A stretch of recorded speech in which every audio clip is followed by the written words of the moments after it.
title. The SH Monsterarts Godzilla 1989. And yeah, we got SH Monsterarts Godzilla 1989 Bandai. That sticker of approval so that you know it's Bandai quality. Got Godzilla vs. Biollante in Japanese up here. 2021, this figure came out 2 years ago. Godzilla and obviously Godzilla, SH Monsterarts Godzilla 1989. To the side, we got another picture of Godzilla 1989. We have, again, SH Monsterarts Godzilla 1989 right here. More claw marks down here. Promo shots of the figure. Really liking this one of Biollante and him.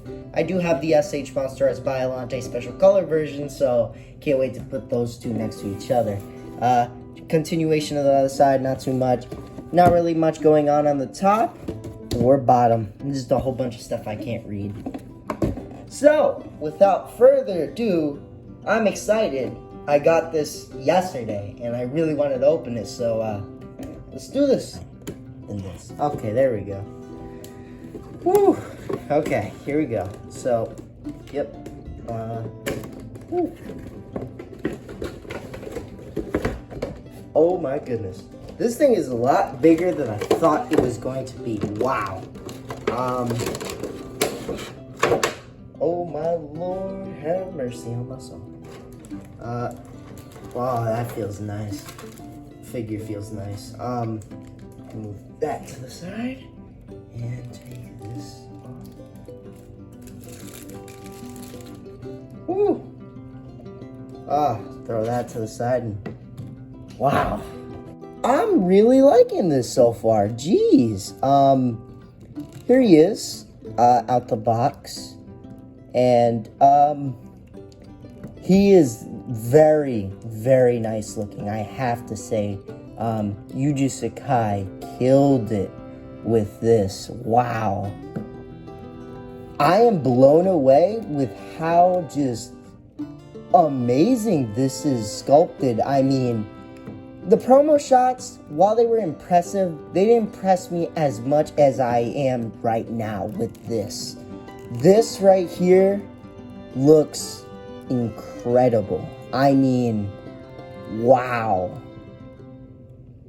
I'm dumbfounded, guys. I really am. I mean, I recently watched Godzilla vs. Biollante because I got this figure. So, I just wanted to refresh myself on Godzilla vs. Biollante, and this is nigh on a perfect creation. I mean, you know, I'm looking at it. There's maybe one little paint thing in there. It's not that big of a deal. It looks like everything's holding together, which is something that I was scared of. Usually when you get these things a little bit later, or even at the beginning, parts tend to fall off. That's what happened with my SH Monsterarts Godzilla 2004. Although during the review it wasn't a problem, but after the review, his whole hand area from here on down here would constantly pop off, and it still is. The ball joint is extremely loose, and I can't seem to fix it. But this seems quite solid. The only thing I see that could possibly become a problem here is maybe the legs.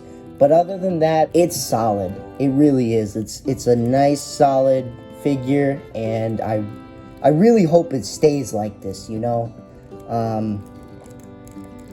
There is one problem I see, though, and that is with this thigh piece right here. It's very stiff.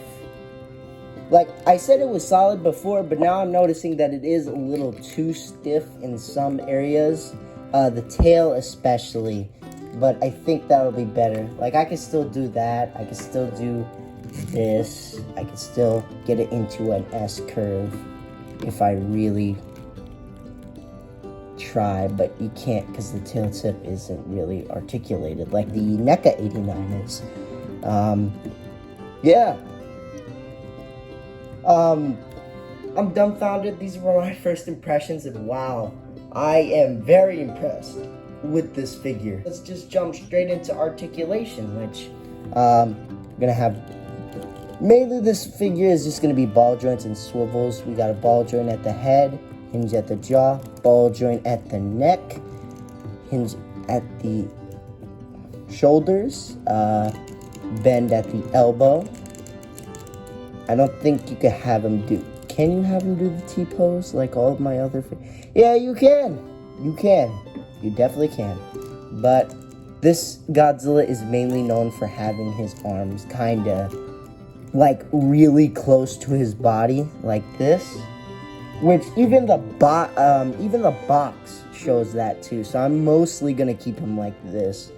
A movement in the hands as well. Ball joint in the hands. Bend at the knee and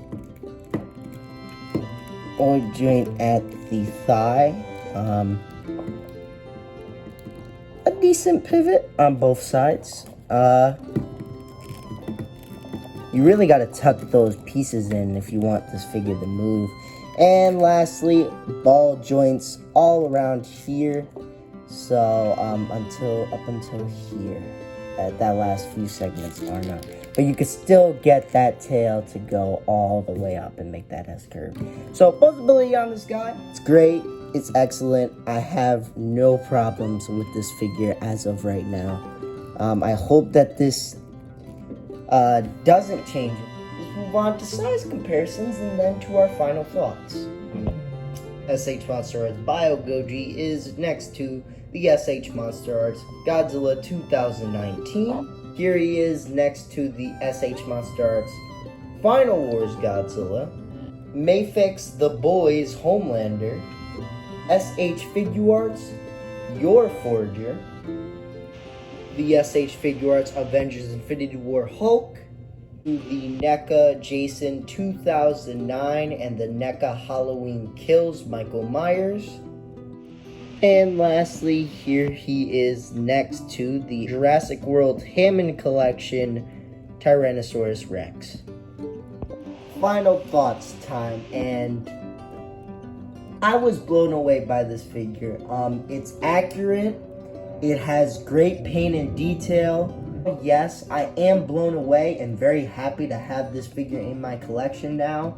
I still wouldn't say that $135 is worth it because this figure doesn't come with any accessories. Maybe if it did, then I'd definitely say it's worth it. But because it doesn't, $135 is a lot for what you can essentially get the NECA Godzilla 1989, which is bigger and also, well, it's just as well sculpted. I mean, it's not as accurate, but it's also got great sculpt work as well. And this was one of NECA's last releases.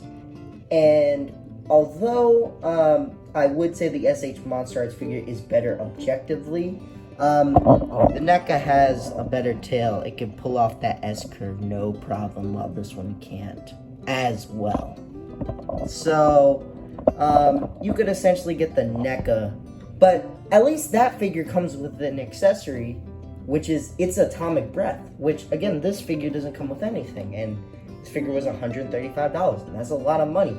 You can find it for even more money now, because as time passes, SH Monsterarts figures just get worse in terms of price. So this figure is only going to get even more expensive over time. And will it be worth it? No, it will not be worth it because it doesn't come with anything. And again, while it is expertly sculpted, it's just not worth the price when it comes with nothing. That being said, I am going to give SH Monsterarts Godzilla 1989 a solid 9.7 out of 10.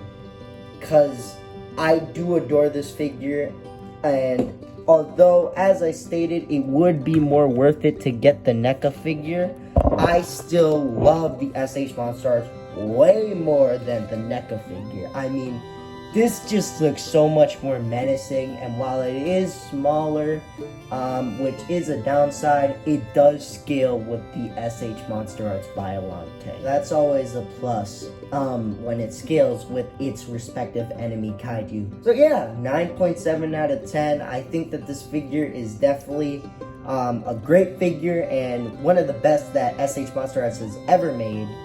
but at the same time, you know, it has its downfalls. But in the end of the day, I think that this figure, while not exactly being worth it, is still a great figure. And if you could find him for a cheap price, I recommend you go for it, because you are going to regret it later.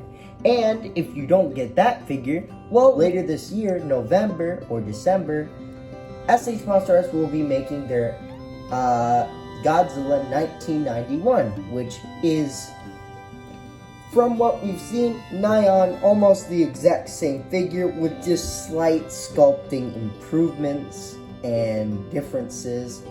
I'm gonna try and get that because, you know, I'm trying to build up my Heisei Godzilla collection, so, yeah, we're going with the SH Monsterarts. It's expensive, but it's the cream of the crop currently. Hiya Toys, though, is starting to make their own Godzilla Classic series, as they just announced real recently. So they're going to be branching off from the Monsterverse. So we'll see what kind of creatures they create. I'm hoping that we'll see a Heisei Godzilla of some kind, and I'm really hoping that we see a Final Wars Godzilla from them, because while I do like the SH Monsterarts figure, just like the 89, it has its problems. So I'm looking forward to see what happens in the future, but right now this is my best Heisei Godzilla figure, hands down. This has been King of the Monsters Productions, and I'll see you guys in the next video, whenever that'll be. See y'all later.